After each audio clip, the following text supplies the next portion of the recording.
Selamat pagi semua, perkenalkan nama saya Raja Parindungan Siregar dengan NIM 241751041, Prodi Perbankan dan Keuangan dari Universitas Sumatera Utara. Di sini saya akan menjelaskan poster berjudul Perbandingan Strategi Pengadaan Tenaga Kerja pada PT Indofood, Sukses Makmur, dan PT Mayora Indah. Yang pertama, kita akan masuk ke latar belakang terlebih dahulu. Dalam era globalisasi dan persaingan bisnis yang semakin ketat, perusahaan dituntut untuk memiliki sistem pengadaan tenaga kerja yang efektif dan adaptif.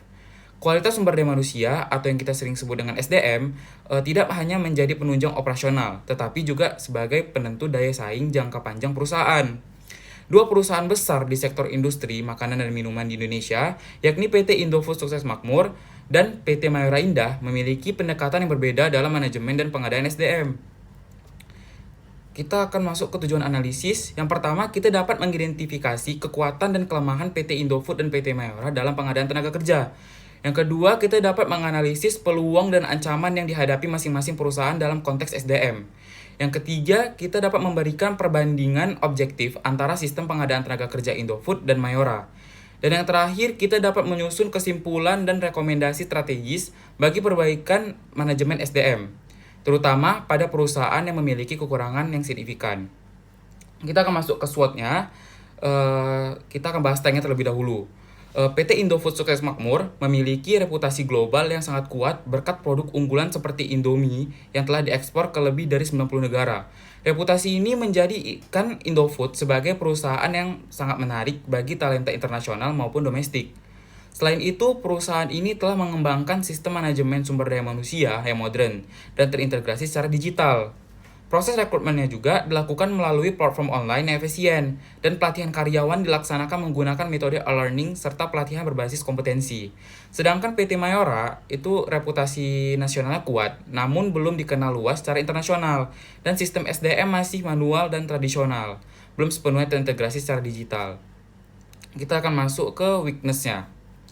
PT Indofood membuat proses seleksi untuk posisi manajerial kadang terlalu birokratis dan ketergantungan pada talenta dari wilayah tertentu. Sedangkan PT Mayora tidak memiliki sistem pelatihan karyawan yang terstruktur, hanya berbasis pengalaman serta penggunaan teknologi HR, termasuk manajemen database karyawan, serta tidak memiliki employer branding yang kuat sehingga sulit bersaing memikat talenta muda. Kita masuk ke opportunities-nya. PT Indofood memiliki peluang besar untuk terus meningkatkan kualitas tenaga kerja melalui ekspansi global yang membutuhkan karyawan dengan kompetensi internasional. Selain itu, perusahaan ini dapat mengadopsi teknologi terbaru seperti kecerdasan buatan atau AI dalam proses rekrutmen untuk meningkatkan efisiensi dan akurasi seleksi karyawan. Bagi PT Mayora, peluang yang bisa dimanfaatkan adalah membangun reputasi internasional melalui peningkatan volume ekspor dan memperkenalkan produk-produk unggulan ke pasar global. PT Mayora juga memiliki kesempatan untuk menjalin lebih banyak kerjasama dengan lembaga pendidikan lokal agar mendapatkan talenta muda berkualitas secara lebih sistematis. Kita masuk ke traits-nya.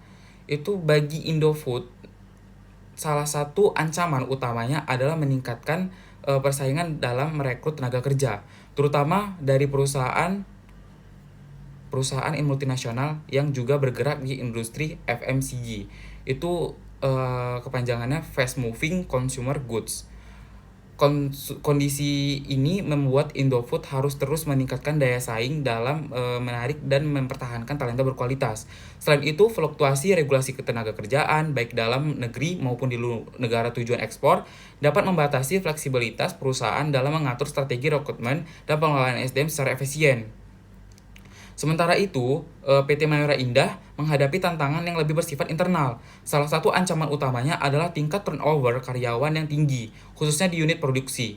Hal ini disebabkan oleh belum tersedianya sistem pelatihan yang terstruktur, serta jenjang karir yang jelas bagi karyawan.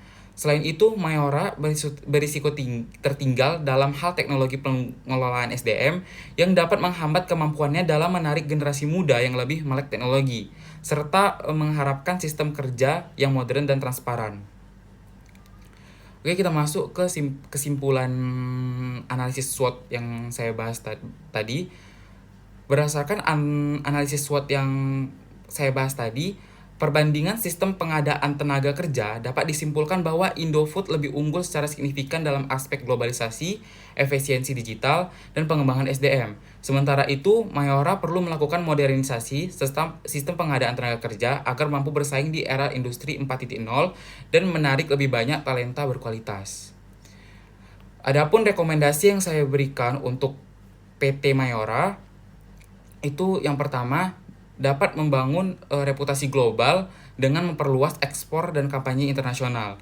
Yang kedua, dapat mengembangkan digitalisasi HR system termasuk sistem rekrutmen, manajemen data karyawan, dan pelatihan online. Yang ketiga, dapat mengembangkan pelatihan SDM terstruktur dengan sertifikasi dan pengembangan jenjang karir. Dan yang keempat, jalin kolaborasi dengan lembaga pendidikan, terutama untuk program magang dan rekrutmen langsung. Oke, sekian yang dapat saya berikan. Semoga dapat bermanfaat bagi semua. Terima kasih. Thank you everyone! Thank you everyone! Thank you Elmar!